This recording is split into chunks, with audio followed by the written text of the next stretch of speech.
본문의 말씀에서 서두에서 잠깐 얘기한 것처럼 사도 바울이 소위 지혜로운 건축자의 비유의 말씀을 통해서 우리 인생들이 다 건축자와 같다, 즉 집을 짓는 자와 같다라는 비유의 말씀을 통하여서 본문의 말씀을 하고 있는 거예요.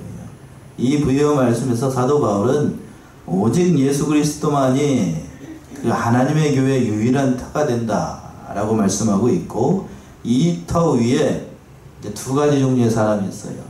불타는 재료로 집을 세우는 사람이 있고, 불에 타지 않는 재료로 집을 세우는 사람이 있다. 우리는 그렇다라고 하면 뭘로 집을 지어야 되겠어? 불타는 재료로? 불타지 않는 재료로 난 지혜로운 자가 되어서 마지막 날에 예수님께서 그 공력을 시험을 할 때 남아있어서 칭찬과 영광을 받는 지혜로운 건축자가 되라 라고 사도 바울이 이 말씀을 하고 있어요. 그러니까 2024년도 얼마 남지 않았는데 우리 자신을 좀 돌아보고, 한 해 우리는 집을 짓는 것에 비유를 한다라고 하면 어디에다가 또 어떠한 재료로 집을 지었는지를 생각해보고, 남아있는 얼마 남지 않은 한 달여 동안에도 우리 영적 성전을 잘 건축하는 저와 여러분들이 다 되셨으면 좋겠어요. 첫 번째는 10절과 11절에 있는 것처럼 예수 그리스도의 터 위에다가 우리가 집을 세워야 된다고 말씀하고 있습니다. 10절 보시면, 내게 주신 하나님의 은혜를 따라 내가 지혜로운 건축자와 같이 터를 닦아둠에 다른 이가 그 위에 세우나 그러나 각각 어떻게 그 위에 세우기를 조심할지니라. 예, 내게 주신 하나님의 은혜를 따라 내가 지혜로운 건축자와 같이 터를 닦아둠에 다른 이가 그 위에 세우나 그러나 각각 어떻게 그 위에 세우기를 조심하라 라고 있어요. 사도 바울이 먼저 이 얘기를 하면서 내게 주신 하나님의 은혜를 따라 이 모든 일을 했다라고 얘기를 하고 있습니다. 사도 바울이 받은 그 하나님의 은혜라고 하는 건 그 이방인의 사도로서 교회를 세워나가는 그 은혜를 얘기를 하는 거예요. 그 은혜를 따라서 이 사도 바울은 지혜로운 건축자와 같이 고린도 교회의 터를 닦아뒀고, 그 고린도 교회를 개척을 해서 교회를 모든 것들을 다 담당했던 그것이 하나님의 은혜였다라고 얘기를 하고 있어요. 그런데 우리들 생각 같으면, 저도 그래요. 한 교회에서 계속해서 일을 하고 또 뭐 원로 목사님 되고 마지막에 은퇴를 했으면 좋겠습니다만 보통은 다 그렇죠. 근데 사도 바울은 고린도 교회에 도착을 해가지고 한 1년 반쯤 지난 다음에 그 사역에 있어서 선택의 기로에 서게 됐습니다. 계속해서 어디에 머물지, 고린도에 계속해서 머물 것인지 아니면 다른 곳에 가서 다시 목회를 시작할 것인지, 거기에서 이제 선택의 기로에 있었는데, 인간적으로 생각한다라고 하면 한 곳에 계속 머물러서 안정적으로 생활을 하고 또 거기에 있게 되면 여러 가지로 유익도 될 거고, 또 뒤에 가서 우리가 고린도 전후서를 통해서 우리가 알 수 있습니다만 고린도 교회에 분파가 생기고 당파가 생기고 여러 가지 문제가 생기고 또 사도네 안 사도네 이런 얘기가 나오고 또 이단이 들어와서 교회를 어지럽히는 일이 사도 바울이 그 교회에 있었으면 있었을까요? 없었을까요? 없었겠지요. 그러나 그 모든 것들을 다 뒤로 하고 하나님의 은혜를 따라서 다른 곳으로 가서 또 개척을 하려고 하는 거예요. 왜 그런가? 사도 바울이 뭐 목회의 자질이 없어서거나 사도 바울이 가진 학문이나 그 하나님에 대한 열정이나 지식이 없어서가 아니라 그것이 누구에게 주신 은혜라고요? 바로 사도 바울에게 주신 하나님의 은혜이기 때문에 그 고린도 교회를 떠나서 자기보다 더 말씀을 잘 가르칠 후임 목사님, 그때 당시 사도 바울이 고린도 교회 후임 목사님으로 지정한 사람이 누구냐면 아볼로예요. 아볼로. 보통 영어로는 아볼로는 뭐라고 얘기하냐면 아폴로라고 얘기해요. 많이 들어보셨죠? 그 아볼로에게 그 후임을 맡겼어요. 사도 바울은 쉽게 얘기하면 터를 닦아서 어디 교회를 세우고 고린도 교회 세우고, 그리고 아볼로가 와서 조목조목 성경을 잘 가르치고 언변에 뛰어났던 사람이기 때문에 성경을 제대로 체계적으로 수려한 언변으로 잘 가르칠 이 아볼로에게 그 모든 일들을 다 감당하도록 하셨단 말이에요. 그러니까 그리고 또 두 번째 그랬습니다. 내가 지혜로운 건축자와 같이 터를 닦아두매 라고 얘기했어요. 사도 바울이 고린도 교회를 세울 때에 그 기초를 놓는 것도 하나님의 은혜로 했다라는 거예요. 그 기초를 닦을 때도 하나님의 은혜로 했고, 단순히 그러니까 여기에서 하나님의 은혜로 교회를 세웠다는 건 그 교회의 기초를 놓을 때뿐만 아니라 모든 것을 다 세상적인 방법이나 그런 것들로 사용하지 않고 하나님의 지혜로 그 모든 일들을 했다는 겁니다. 또 중간절에 다른 이가 그 위에 세우나, 그래서 다른 사람이라고 하는 건 바로 사도 바울의 뒤를 이어서 부임하게 될 새로 오실 목사님, 모든 사역자들 얘기를 하는데, 이제 정확하게 얘기를 한다면 바울의 뒤를 이어서 오게 될 아볼로를 얘기를 하는 거예요. 바울이 표현했던 대로 바울은 심는 은사였고, 교회를 그러니까 터를 닦아서 교회를 어떻게 하는 거예요? 건물로서의 교회를 세워 나가는 자였고, 아볼로는 뭐를 주는 자였냐면 물을 주는 은사, 하나님의 말씀을 주어서 그 교회를 양쪽으로 부흥하고 팽창할 수 있도록 한 게 아볼로에게 주신 은사였어요. 그런데 주의해야 될 것이 있습니다. 그 하반절에서 보시면, 그러나 각각 어떻게 그 위에 세우기를 조심하라 라고 했어요.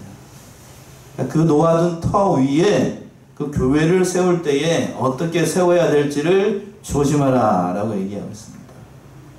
그러니까 그 터가 누구이기 때문인가, 그 뒤에 가서 나오는데, 그 건물을 세울 때 터가 중요해요. 터.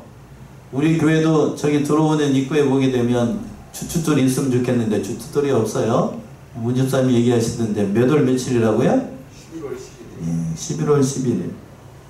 그 터가 중요한데, 그 터를 세상적인 지혜나 그런 것으로 사용하지 않았고, 그 세워진 터 위에, 즉 예수 그리스도라고 하는 터 위에 그 모든 것을 세웠으니까 다른 것을 사용하지 말고 그 터 위에다가 그 모든 일들을 감당하도록 얘기를 했던 거예요.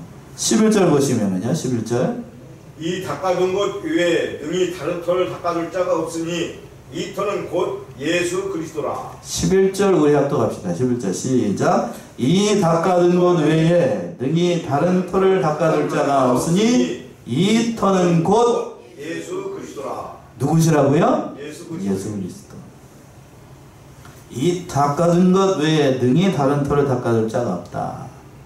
그러니까 바울의 뒤를 이어서 교회를 세워나가야 될 사람들이 조심해야 되는 건 바로 예수 그리스도라는 터밖에 우리의 교회에 참된 터가 없다는 사실을 명심해야 된다는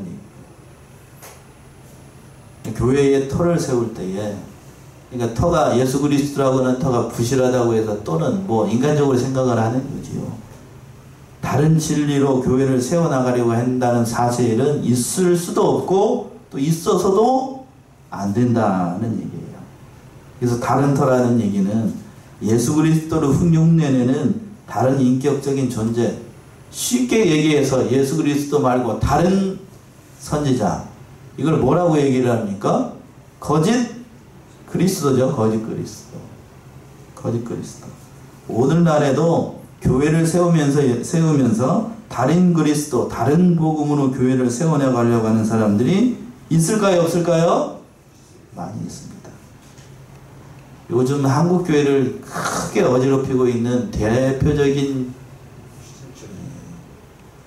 거긴 교회라고 제가 이별을 하기가 그래요. 뭐요? 거기 있죠? 무슨 전지? 저쪽에 보게 되면 정읍에도 큰 교회가 성광교회잖아요. 그 어디 근처에다가 지금 신천지가 땅을 매입을 해가지고 지금 건축 중에 있다고 하는데, 뭐 3,000명 뭐 이렇게 모인다고 해요. 그 모일 만한 그 성전을 지은다고 하니까 대규모로 짓는다고 해요. 엄청나게 크게 짓는다고 합니다. 그러니까 그들은, 자기들은 그럴 거예요. 자기들은 그 터를 누구라고 생각을 하고, 그 표면적으로는 예수님이라고 얘기를 하지만, 그러나 엄밀히 얘기한다면 그 터는 누구예요? 누구예요? 이름을 얘기해 보세요. 누구? 그 사람이잖아요. 그 사람. 좀 얘기하기는, 이름도 얘기하기. 그러니까 그걸로 세운다라고 해서 크게 예쁘게 그 성전을 크게 지은다라고 해서 하나님께서 그것을 인정을 하실까? 인정을 하실까요? 인정하지 않아요. 인정을 하지 않아. 사도 바울이 그걸 얘기를 하는 거예요. 이 닦아진 터 위에, 예수 그리스도가 가는 터 위에 건물을 세우고 교회를 세워야지, 이것 외에 다른 것으로 세우게 되면 하나님이 결코 기뻐하시지 않는다. 하나님에 가는 길, 천국에 가는 유일한 길은 예수 그리스도밖에 없기 때문입니다. 사도행전 4장에서 그랬죠? 사도행전 4장 10절에서부터 12절.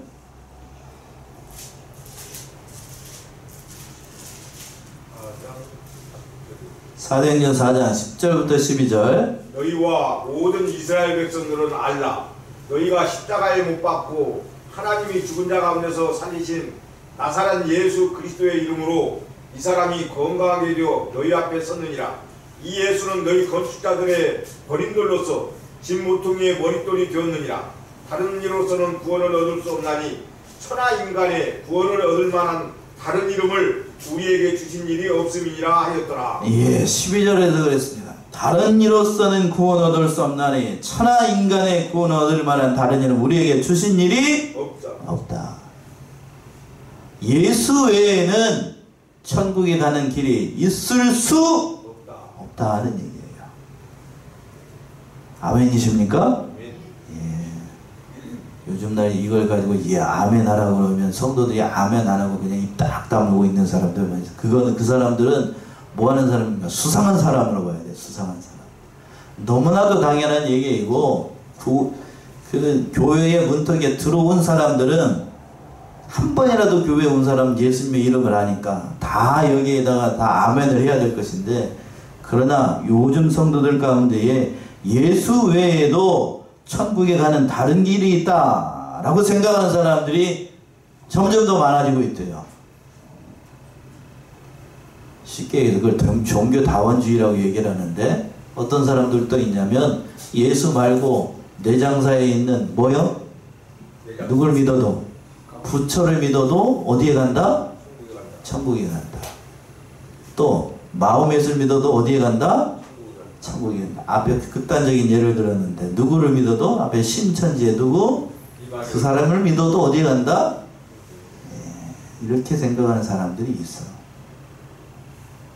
그거 맞아요?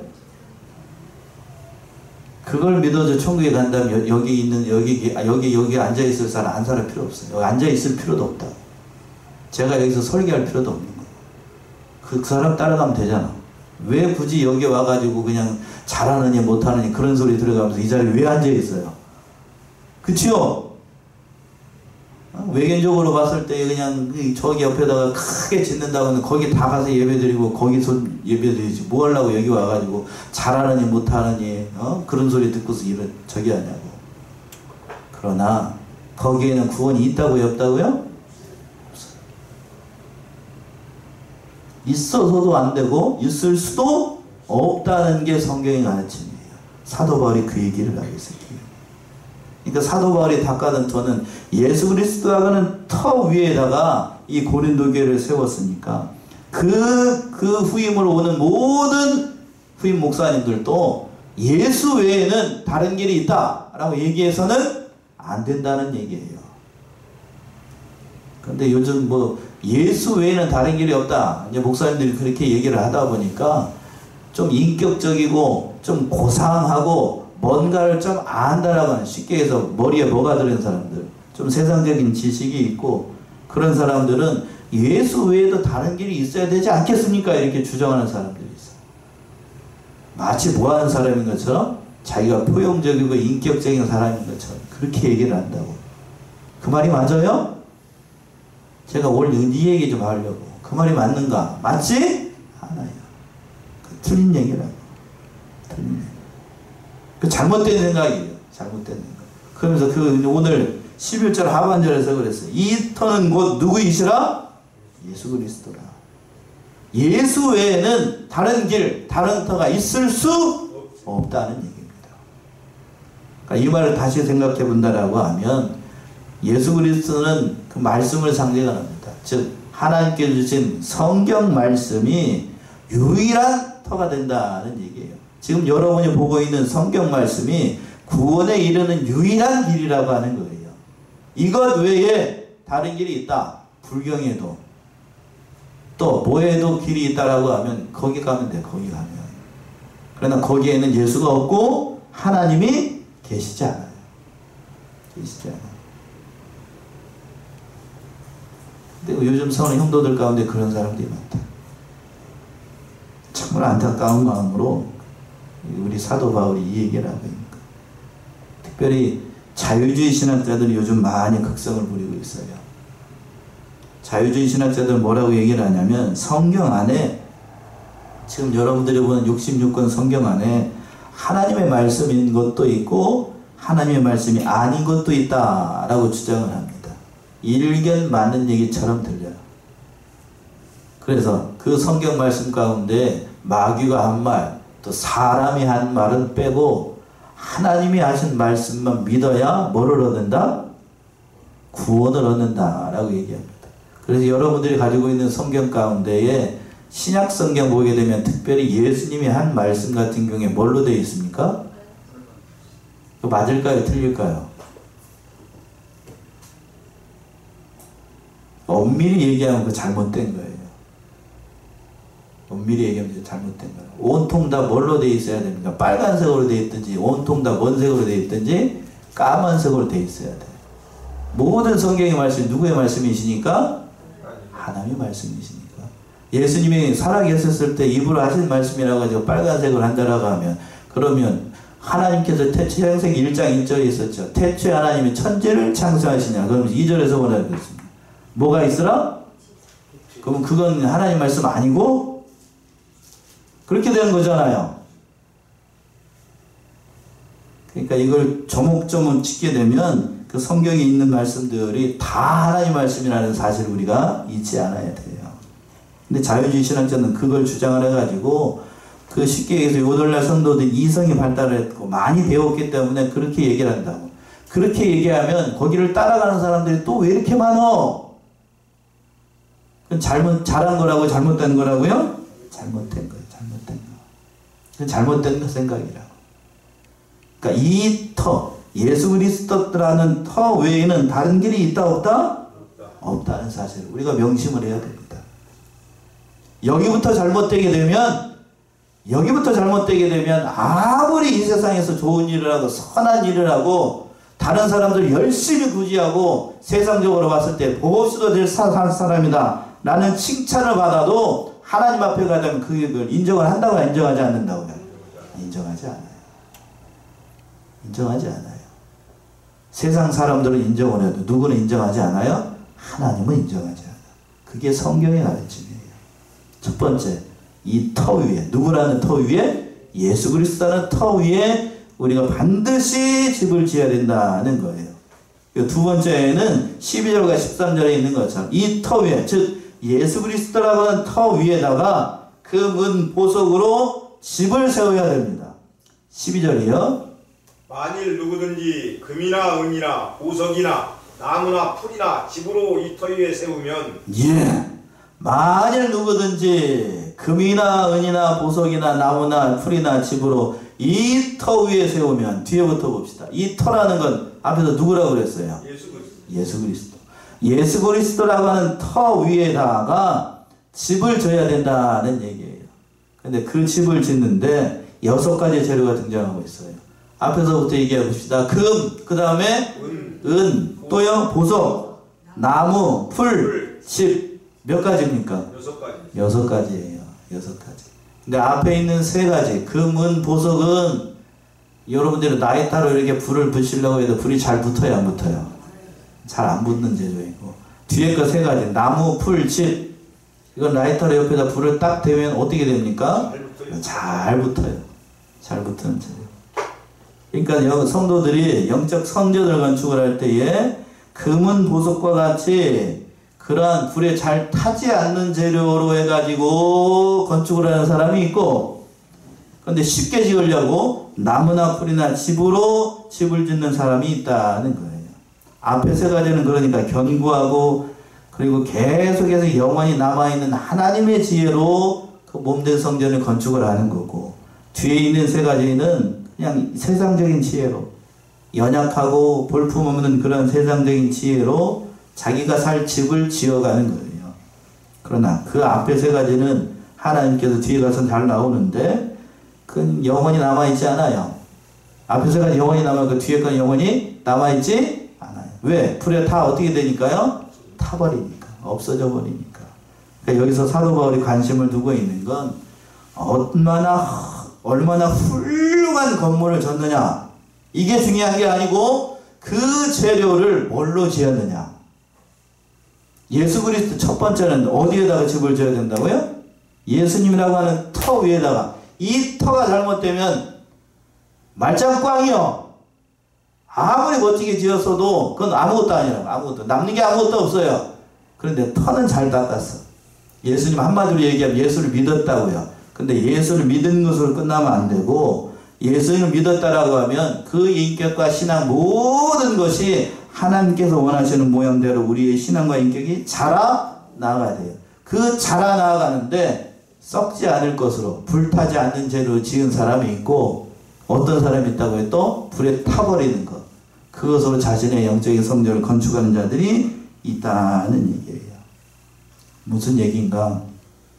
지난주 말씀에서 연장선상 안에 있는데 우리가 종교개혁 이후에 개혁주의 신앙을 놓고 있는 우리 같은 노선에 있는 신앙의 사람들이 오직 뭘로만 구원을 얻는다 얘기했습니까? 오직 예수를 어떻게 함으로? 믿음으로. 솔리피데라고 얘기하는데 솔라피데 오직 뭘로만? 믿음으로만 구원을 얻는다라고 얘기를 해가지고 믿기만 하면 모든 것이 만사 땡이라고 생각합니다. 그래서 오늘날 성도들 가운데 예수를 어떻게 하기만 하면 된다고요? 믿기만 하면 된다.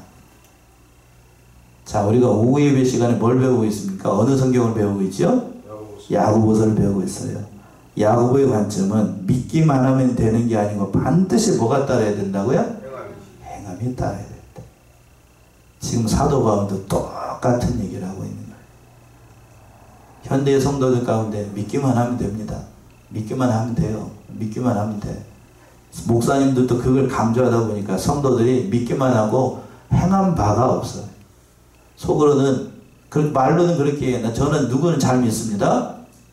예수를 잘 믿고 하나님은 잘 믿습니다. 근데 행한 바는 아무것도 없어. 저 사람이 도대체가 믿는 사람인 거요?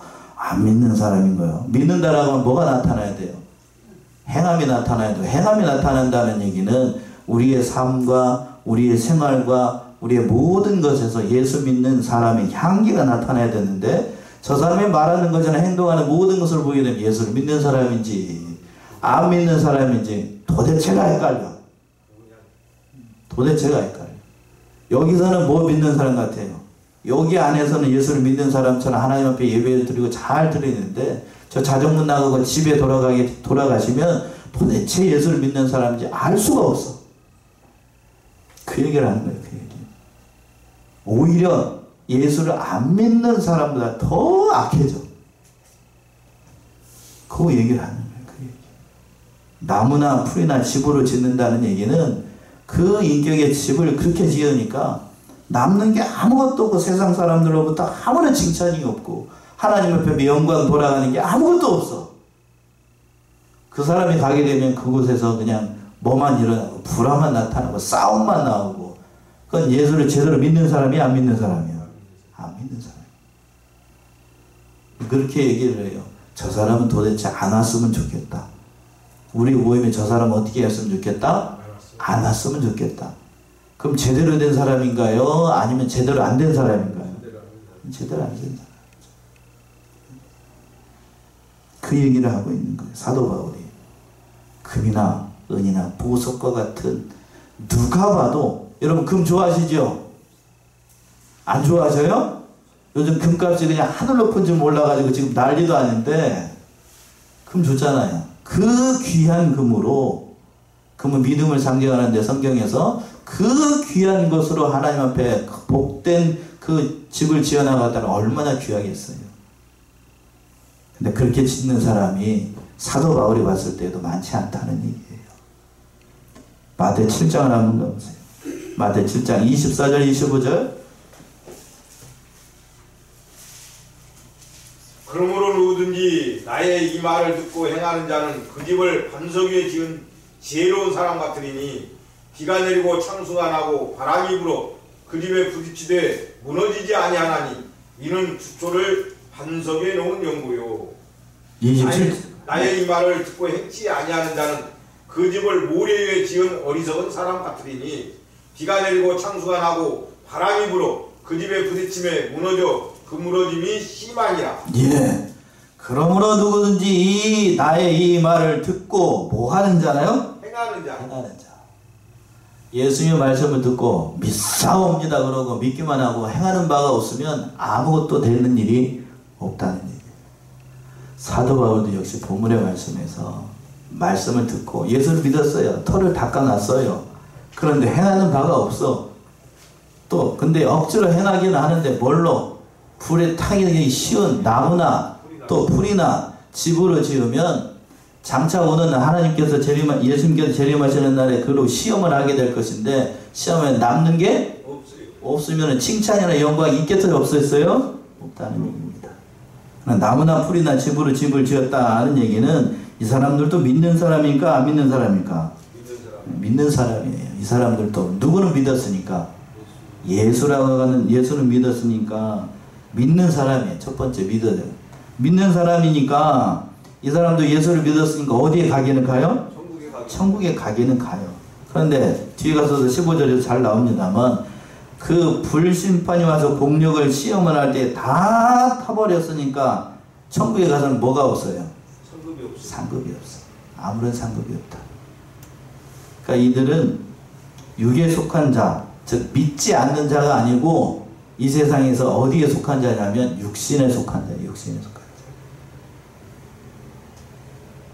예수를 믿었으니까 하나님의 말씀대로 하려고 하고 하나님 교회 안에서 모든 일을 하려고 합니다만 그러나 영에 속한 신자가 아니기 때문에 하는 일들마다 옆에 사람하고 자꾸 뭐가 해야 부딪히고 옆에 사람들 힘들게 하고 그런 사람. 또 우리 솔직히 한번 얘기합시다. 여러분들 그러면 셋 중에 어떤 신자입니까? 영에 속한 신자입니까? 육신에 속한 신자입니까? 아예 안 믿는 사람입니까? 1, 2, 3번 나는 영에 속한 신자입니다. 발 들어보세요. 아니 저는 양심껏 얘기하면 저는 아직 육신에 속한 신자입니다. 예, 대부분 다 손을 들까요? 손 들려고 하면 안 들을 테니까 발 들어보세요. 다 봤어요? 자, 저는 예수를 믿지 않습니다. 아예. 이런 사람은 여기 앉아있으면 안 돼요. 대부분이 다 솔직하게 얘기하면 우리는 영에 속한 신자가 아니고 어디에 속한 신자라고요? 부끄럽지만 그렇습니다. 그러니까 자꾸 내가 가게 되면 교회에서 뭔 일이 나갖고 분란이 있나. 그럼 회개해야 돼요. 회개해야 돼요. 그 얘기를 지금 사도 바울이 얘기하고 있는 거예요. 회개해야 된다. 회개해야 돼요. 그런 신자는 하나님 앞에 가게 되면 남는 게 아무것도 없어요. 그 말씀이 이제 뒤에 가서 나와요. 뒤에 가서. 또 13절 보시면 13절. 각각 공력이 나타날 터인데 그날이 공력을 밝히리니 이는 불로 나타내고 그 불이 각 사람의 공력이 어떠한 것을 시험할 것임이니라. 예, 그 각각 공력이 나타날 터인데 그날에 공력을 밝힌 여기서 그날은 예수님께서 재림하시는 날이에요. 재림하시게 되면 뭘로 나타나냐면 불로 나타나요. 예수님께서 재림하시게 되면 이 땅을 뭘로 심판하신다고 그랬죠? 불로 심판해요. 불로 심판을 하실 때에 그 문 보석과 같이 단단한 것으로 불에 타지 않는 것으로 집을 지은 사람은 그 불이 지나갈 때 집이 그대로 남아있어. 그러나 이 세상에서 살 동안에 보기 쉬운 걸로 사람 앞에 보이려고 했던 모든 것들은 불이 심판을 해가지고 한 번 지나가게 되면 홀라당 남는 것이 없이 다 타버려. 다 타버려. 남는 게 없다고. 남는 게 없어. 그 뭘로 지어야 된다고 우리는? 금은 보석과 같이. 금은 보석으로 짓는다는 건 금 여러분 살려고 해봐. 지금 돈 많이 들어갑니다. 살려고 해봐요. 애를 많이 써야 돼. 그렇지요? 돈 많이 들어요. 또 그걸 금으로 사서 보석을 사서 다 비쌉니다.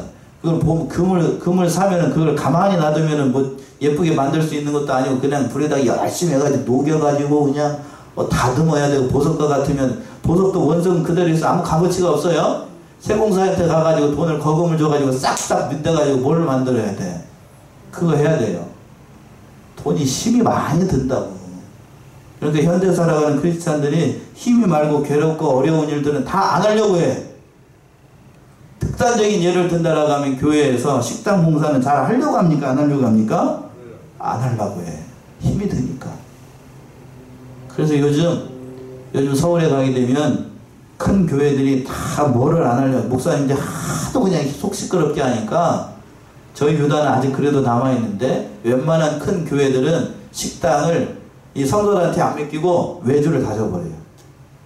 하도 속 시끄러우니까.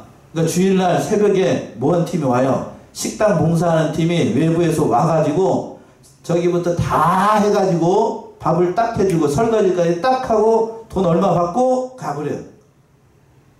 성도들은 그게 한번 하고 나니까 너무 깔끔하고 좋거든. 자기들 일 안 해도 되고. 우리 교단에서도 우리 호남노회에서도 어느 교회에서는 그렇게 어느 교회라고 얘기하면 안 되니까 목사님도 성도들이 힘들어하니까 밥하는 거 힘들어하니까 저기 맡겼대. 방앗간에다가 저기하고 그 밥하는 거하고 주일날 온대. 아침에 와가지고 그건 이제 오면 밥을 퍼서 먹기만 하면 돼. 성도들은 뭐만 오는가? 저기만 하나 해요. 반찬만 하나. 그러니까 날마다 주일날 뭐가 일어나냐면 부패잔치가 일어난대요. 부패잔치. 참 그것도 생각해봐야 돼. 참 오늘날 그런 거예요. 근데 본문은 그게 잘한다는 얘기가 아니고 사도 바울의 관점은 그게 잘한 일이 아니라는 얘기예요. 마지막 세 번째가 14절에서 15절 때 그 얘기를 하고 있는데 세운 공력대로 상을 받게 되는데 그러한 믿음으로 간 사람들은 공력이 없으니까 상을 받을 수 있겠어요? 없겠어요? 없다는 얘기예요. 14절 말씀이에요. 14절. 만일 누구든지 그 위에 세운 공력이 그대로 있으면 상을 받고 예, 15절까지요. 누구든지 공력이 불타면 해를 받으리니 그러나 자기는 구원을 얻되 불 가운데서 얻은 것 같으리라. 예, 14절에서 그랬어요. 만일 누구든지 그 위에 세운 공력이 그대로 있으면 뭘 받아요? 상을 받고. 예, 상을 받아요.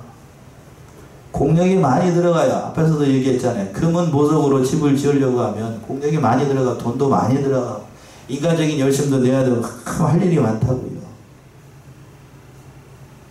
그러나 그게 남아있으면 하나님 앞에서 상을 받아요. 물론 여기서 상은 구원의 상이 아니고 하나님 앞에서 모든 사람들이 지켜보는 앞에서 칭찬과 영광의 상을 받게 되는 것을 얘기를 하는 거예요. 자, 요한계시록에 보게 되면 천국에는 반드시 그런 사람들이 있다라고 했어요. 하나님의 말씀과 저희가 가진 증거를 위해서 그 일찍 죽임을 받은 사람들이 하나님의 제단 아래 있다라고 했어요. 요한계시록 6장 한번 나오세요. 요한계시록 6장 9절에서부터 11절. 다섯째 인을 떼실 때에 내가 보니 하나님의 말씀과 저희의 가진 증거를 인하여 죽임을 당한 영혼들이 제단 아래 있어 큰 소리를 불러 가로되 거룩하고 참되신 대주제여 땅에 거하는 자들을 심판하여 우리 피를 신원하여 주지 아니하시기를 어느 때까지 하시려나이까 하니 각각 저희에게 흰 두루마리기를 주시며 가라사대 아직 잠시 동안 쉬되 저희 동무종들과 형제들도 자기처럼 죽임을 받아 그 수가 차기까지 하라 하시더라. 예, 다섯째 인을 떼실 때에 내가 보니 하나님의 말씀과 저희 가진 증거를 인하여 뭐를 당한 영혼들? 죽임을 당한 영혼들이 어디 아래 있다고요? 제단 아래 있어요. 그러니까 이 사람들은 예수님 하나님의 말씀 때문에 또 그가 가진 증거라는 것은 그 믿음의 증거 때문에 일찍 죽임을 당했어요. 하나님께서 있는 제단이 여기 저처럼 이렇게 말씀의 제단이 있고 여러분들이 보는 특별반 우리 시간에 찬양대 제단이 있다고요. 거기 안에 일찍 죽임을 받은 영혼들이 거기 있어요. 이렇게 특별 제단이 있다는 것 자체가 천국에 상급이 있다는 얘기 없다는 얘기예요? 있다는 얘기예요. 있다는 얘기. 우리는 여기에 앉으려고 해도 그 특별반에 앉으려고 해도 예선 탈락이요. 예선 탈락. 그 자체가 뭐가 있다는 얘기예요? 상급이 있다는 얘기고. 그러니까 상급이 있다고요. 또 마지막으로 15절 다시 한 번만 읽어보시면 15절. 누구든지 공력이 불타면 해를 받으리니 그러나 자기는 구원을 얻되 불 가운데서 얻은 것 같으리라. 예, 15절 말씀 우리 문집사님만 읽지 말고 우리 다 같이 합독합시다. 15절 시작. 누구든지 공력이 불타면 해를 받으리니 그러나 자기는 구원을 얻되 불 가운데서 얻은 것 같으리라. 누구든지 공력이 불타면 해를 얻으리니 마지막 그 심판에 불심판이 있을 때에 다 타버리게 되면 해를 얻는다고요. 나무나 풀이나 집으로 지은 사람들은 다 불타서 없어지게 되잖아요. 그 사람들은 해를 얻게 돼요. 그러나 자기는 어떻게 하되 구원을 얻되 어디에서 나온 것 같다고요? 불 가운데서. 왜 이 말을 했을까? 자기는 구원을 얻되. 이 말은 즉슨 구원을 얻는다는 것이 좋다는 의미일까요? 아니면 그 행위나 모든 것들이 하나님 앞에서 부끄럽다는 얘기일까요? 전자인가요? 후자인가요? 후자죠, 후자. 자기는 구원을 얻어요. 그런데 어디에서 나온 것 같다고요? 불 가운데서 나왔어. 얼마 전에 여기서 지난주에 그랬죠? 어디가 불 났어요. 저기죠? 불 나왔어. 그럼 그 안에 있는 사람이 불 가운데서 구원 얻으려고 딱 뛰쳐나왔어. 그러면 불 가운데서 나온 사람 그 좋은 거 중요한 거 거기다가 놓고 나오겠습니까? 아니면 맨 몸만 나오겠습니까? 몸만 나오죠. 가지고 나오지 못해. 자기 몸 한 밖에 그냥 나오진다. 불 가운데서 나왔으니까 아무것도 걸치지 못했어. 만약에 새벽에 났다라고 하면 여관에서 이제 불이 났다라고 하면 옷도 제대로 못 입고 그냥 몸만 입고 나오겠어요. 살라고 그렇게 되겠지. 그러나 이제 정신 차리고 보니까 자기가 뭐 하고 있었어요? 홀딱 벗고 있어. 그러면 뭘 찾아야 돼? 자기 몸을 가릴 걸 찾아야 돼. 그 행위가 하나님 앞에서 어떻다는 얘기예요? 부끄럽다는 얘기예요. 성경적인 예를 든다라고 하면 소돔과 고모라에서 롯이 구원을 얻었는데, 그렇죠? 아브라함의 조카 롯이 구원을 얻었어요. 그런데 구원을 얻을 때에 롯은 구원을 얻었는데 소돔과 고모라는 다 물질 두고 나왔다가 거기에다가 물질 많이 쌓아놓고 있다가 유황불에 떨어졌을 때 그 물질 다 어떻게 됐어요? 다 타버렸어. 남는 게 없어. 그리고 또 자기의 처는 뒤를 돌아봤다가 무슨 기둥이 되어버리고 소금 기둥이 되어버리고, 그리고 애써 얻었던 두 딸의 사위는 나오지 못하고 거기에다가 거기에 있다가 다 어떻게 됐어요? 다 불타서 죽었어. 자기 딸은 또 자기들 딸 둘이 있었는데 두 딸은 이제 사위가 죽었으니까 아버지하고 같이 어떻게 됐어요? 얼레리 꼴레리 했어. 그게 하나님 앞에서 부끄러움 못하고 부끄러움. 자기는 구원을 얻었죠. 불 가운데서 나왔으니까. 그러나 그 행위를 보게 되면 가정이 온전해진 게 아니에요. 그 행위가 부끄럽다. 사도 바울이 오늘 본문의 말씀에서 얘기하고 싶은 건 그러한 사람들이 되지 말고 마지막 예수님께서 재림하시는 날에 그런 부끄러운 신앙의 사람들이 있지 말고 지혜로운 건축자가 되어서 예수 그리스도라고 하는 터 위에다가 집을 짓되 뭘로? 불나지 않는 재로. 오늘 본문의 말씀에서 뭐로요? 금, 은, 보석으로 잘 지어서 주께서 재림하시는 날에 그 모든 것으로 영광 올려드리는 귀중한 믿음의 성도들이 다 되라고 권면하고 있는 말씀이에요. 우리 사랑하는 성원의 성도들이 이 사실을 깨달아서 참으로 하나님 앞에 지혜로운 성도가 되고 또 지혜로운 건축자가 되어서 그 모든 영광을 주님께 올려드리는 귀한 성도들 모두가 되시기 바랍니다. 기도하겠습니다.